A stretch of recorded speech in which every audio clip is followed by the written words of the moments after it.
नमस्कार, मैं हूं रविंद्र जैन और आप देख रहे हैं मुंबई मास टाइम्स। आइए देखते हैं आज की मुख्य खबर।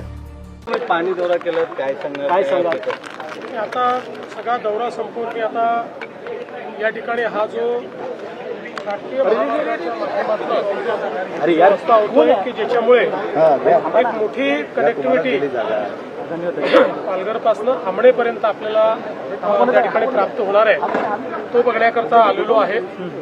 हा रोड असेल, विरार अलिबाग कॉरिडॉर असेल आणि याला तयार होणारे जे काही वेगवेगळे स्पर्स आहेत याच्यामुळे खूप मोठ्या प्रमाणात ट्रॅफिक कंजेशन संपेल, वेगाने ट्रॅफिक जाऊ शकेल आणि विशेषतः जी काही पुढे ठाणे जिल्ह्यामध्ये जे काही कंजेशन होतं ते देखील आपल्याला संपवता येईल आणि विशेषतः जो ट्रकचा ट्रॅफिक आहे जो सगळा आता शहराच्या आतून जातो तो देखील आपल्याला बाहेरून करता येईल।